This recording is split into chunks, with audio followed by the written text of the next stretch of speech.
Hey, what's up? I just finished doing a deep dive CRO breakdown of ASOS, and they're doing some really interesting things. So I thought I'd jump on the camera and go through some of the mechanisms that they're using to increase their AOV and their conversion rate. I love these guys. Like, I don't do a lot of clothes shopping, but if I do, ASOS is one of the places that I do like checking out just because they have everything. They have so many SKUs, and their website is really easy to use. But when you take a closer look at what they're doing, there's some interesting things that pop up, and it kind of makes sense given that they're a $4 billion company. So let's jump in and take a look at what they're doing. I'll just do a quick dive into 3 or 4 things. I'm not going to do a full teardown, but some of these things, if you're an ecom merchant, then some of these things would be good for you to pick up for your own store. So let's do it. So if you take Nike, for example, they have the product name, they have the categorization, they have the price.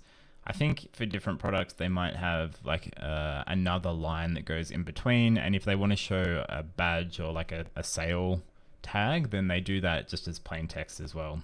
But for ASOS, what they do is they put it all in line, which means that it's just one line that wraps across the product card. So like this product, 4505 Icon Heavyweight Cotton Oversized T-shirt with quick dry finish in black. So it gives you the product name, it gives you a description of the product, it gives you the color, it gives you a short statement about the actual material. Like, there's a lot of information packed into this one sentence. And in terms of vertical height, it fits in the slot better. So it doesn't visually look as nice as the hierarchy of having the lines stacked on top, but it obviously works, and ASOS have obviously tested it because they test everything. So this is a really interesting test, and it would be good. It would be a good one if you're a retailer that has a lot of SKUs. The second thing you'll notice about the collection page for ASOS is they don't show reviews on the page. And I think my theory about this is that they have so many SKUs and they turn them over so quickly that even though their products do get reviews, not all of them get reviews. Like, not enough of them have reviews to make it a coherent experience.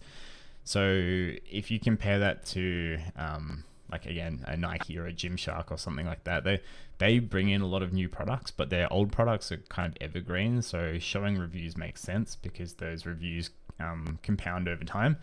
But for ASOS, their products come and go really quickly. They're quite seasonal, so it doesn't make as much sense to show half a dozen products that don't have reviews on the collection page. The other thing is that you can't buy directly from the collection page, which is a really interesting technique, because what I would imagine is that ASOS would want more people to be purchasing directly from the collection page, but again, they're not doing that. They give the option to wishlist, which I think this functionality would be used quite a lot, because I know that I've used it in the past because they have so many SKUs and their products are quite cheap. So you end up, and there's a lot of products that are very similar. So people would build these big wish lists and then go through them at the end. So yeah, some interesting stuff happening on the collection page. But let's jump down onto the PDP. Okay. So the PDP is pretty standard. There's not a huge amount going on that I want to comment on, but there's like two main things, or 3 main things. One is they managed to fit all of the information you need to make a purchasing decision in the top fold.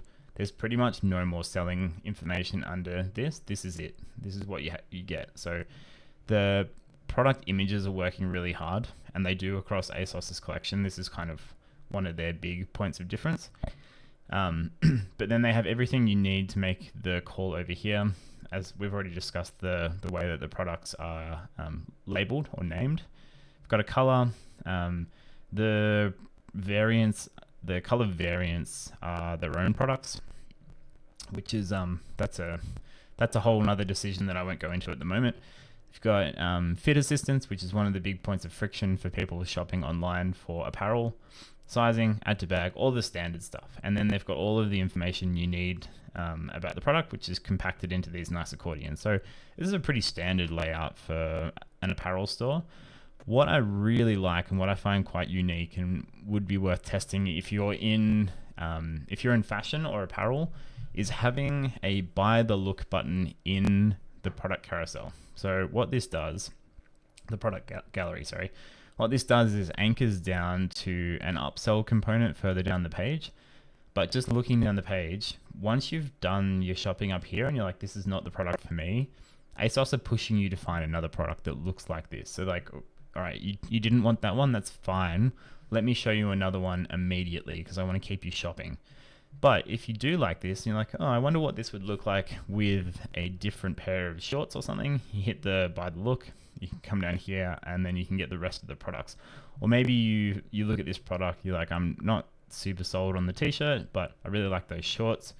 You can come down here and add them to your cart, assuming that they're not out of stock, which this one is. So yeah, I really like this. This is a cool technique. This is probably the most unique thing I noticed about the ASOS setup. They've done a good job of their navigation as well. This is another one of those like challenges of having a lot of products, which is that you don't know how people will want to get into the product line. Some people might be looking specifically for a t-shirt or singlet. Some people might be looking for an outfit for summer. Some people might be looking for like workwear or occasion wear. So they've taken all three approaches and managed to fit that in with some visual cards into the space of the navigation. So ASOS have done a really good job here. They have some other techniques like using a really big search bar up the top and the way that they've stacked their navigation items, but by and large, that stuff is pretty stock standard. The only other thing to note, which I'm not going to go through fully, but these guys, because they're not on Shopify or any of the like standard platforms, standard e-commerce platforms, they have quite a custom checkout experience. They push everyone to sign up as a guest or like to get an account, which this is kind of like goes against conventional opinion, which you shouldn't add this much friction to the checkout process. But ASOS know that people are going to go through it, and they know that once they have their email address and they're signed up as like essentially a member, that their lifetime value will increase. So they're prepared to take the friction, and they've given a few options to get through this process. Once you pass this, which I won't do at the moment, they go through and they have a 3-step checkout series, which is, again, in contrast to how Shopify do it and how most retailers do it. So really interesting approach from ASOS, and I would imagine that they've tested that heavily and they've found that's the way to do it. So this is it for this breakdown. I've got a whole bunch more notes packed into this Figma project. If you'd like to check it out, I'll leave a link below. Go and fill in the link and you can get instant access to this document. It has links to other resources and other breakdowns that you might want to check out. So thanks for watching. That's it, and I'll see you for the next one.